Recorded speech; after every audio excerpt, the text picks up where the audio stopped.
Hello students, welcome to school मेडिजी classes. आज हम क्लास 7 संस्कृत के षष्ठ पाठ मतलब छठे पाठ को लर्न करेंगे। तो ये पाठ क्या है? सदाचार मतलब अच्छा आचरण या उत्तम आचरण। तो पहला श्लोक है, आलस्यम ही मनुष्याणाम शरीरस्थो महान रिपु नास्ति उद्यमस्मो बंधु कृत्वा यम नाव सिदति। तो आलस्यम मतलब क्या होता है? लेजीनेस, आलस्य। और मनुष्याणाम मतलब मनुष्य के, शरीरस्थो मतलब शरीर में स्थित, एग्जिस्टिंग इन दी बॉडी। महान मतलब बड़ा, रिपु मतलब शत्रु, रिपु मतलब शत्रु। इसमें क्या है? नास्त उद्यम, उद्यम मतलब होता है परिश्रम, और समः मतलब होता है समान। बंधु मतलब भाई, कृत्वा यम ना अवसिदति, तो अवसिदति मतलब दुखी होता है। तो अवसिदति मतलब क्या होता है? दुखी। तो अब इसका अर्थ हो गया, आलस्य निश्चय ही मनुष्यों में, आलस्य निश्चय ही मनुष्यों के शरीर में स्थित महान शत्रु है। जो आलस्य मनुष्य के शरीर में स्थित होता है वो उसका महान शत्रु है। फिर अगली लाइन का अर्थ है, परिश्रम के समान, परिश्रम के समान कोई बंधु मतलब भाई, बंधु मतलब मित्र, सॉरी, बंधु मतलब होता है मित्र, नहीं है, जिसे करके मनुष्य कभी दुखी नहीं होता। तो किसे करके? परिश्रम करके मनुष्य दुखी नहीं होता। तो इसका पूरा अर्थ ये है कि आलस्य जो है मनुष्य के शरीर में रहने वाला सबसे बड़ा शत्रु है, और परिश्रम से बड़ा मित्र कोई नहीं है, और परिश्रम करके कोई दुखी नहीं होता है। फिर अगली लाइन है, स्वकार मध्य कुर्वीत पूर्वान्ने चाप्रान्वितम नहीं प्रतीक्षते मृत्यु कृतमस्य न वा कृतम। तो स्व मतलब होता है कल, मतलब कल का, टुमारो। और पूर्वान्ह मतलब होता है दोपहर से पहले, पूर्वान्ह मतलब होता है दोपहर से पहले। अपारिकम मतलब दोपहर के बाद, इसमें चा आहारिकम है तो दोपहर के बाद। प्रतीक्षते मतलब होता है इंतजार, और मृत्यु मतलब मृत्यु, और कृतम मतलब किया गया। कृतम का मतलब क्या है? किया गया। तो कल का कार्य, इसका अर्थ क्या है? स्व कार्य मध्य कुर्वीत पूर्वान्हे चाप्राण ही क्रम। इसका अर्थ होता है कि कल का कार्य आज करना चाहिए, मतलब जो कार्य कल के लिए आपने छोड़ रखा है उसको आज करना चाहिए। और दोपहर के बाद का कार्य पहले कर लेना चाहिए। और क्या है? पूर्वान्हे चाप्राणिकम, दोपहर के जो बाद का कार्य है, कोई आपने दोपहर के बाद का रखा है उसको उससे पहले कर लेना चाहिए।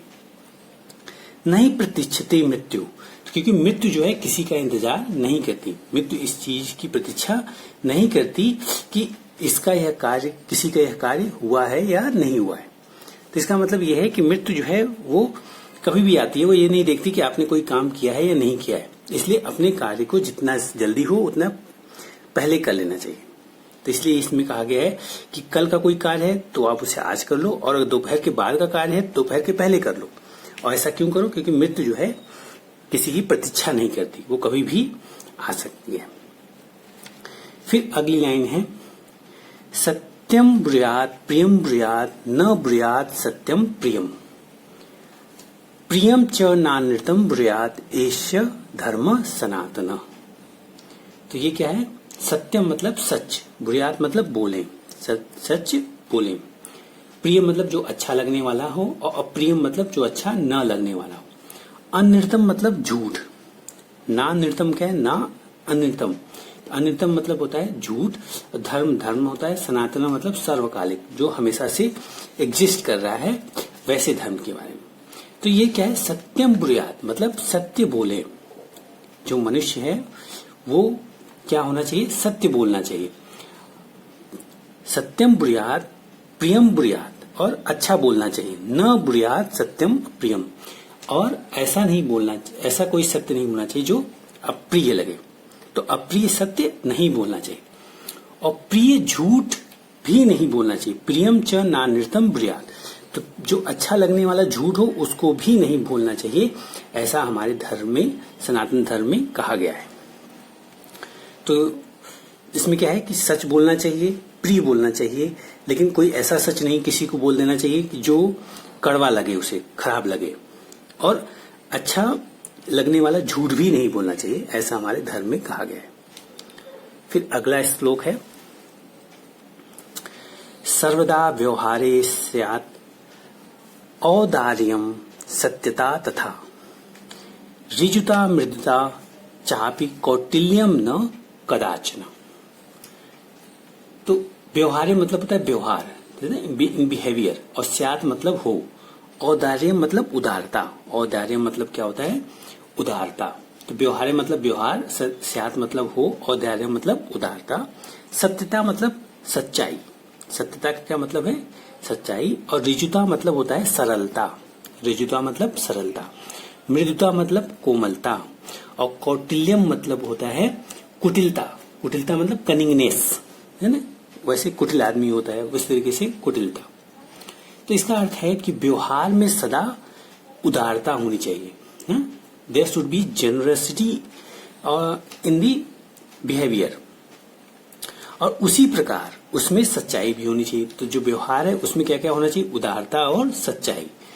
सरलता और नम्रता भी होनी चाहिए। सरलता और नम्रता भी व्यवहार में होनी चाहिए, और कभी भी कुटिलता नहीं होनी चाहिए। तो मतलब जो व्यवहार है वो हमारा, वो क्या होना चाहिए? उदार होना चाहिए, सच्चाई वाला होना चाहिए, सरल होना चाहिए, मृदु होना चाहिए, लेकिन कभी भी कनिंगनेस नहीं होना चाहिए, कुटिल नहीं होना चाहिए। तो ये इस श्लोक का अर्थ है।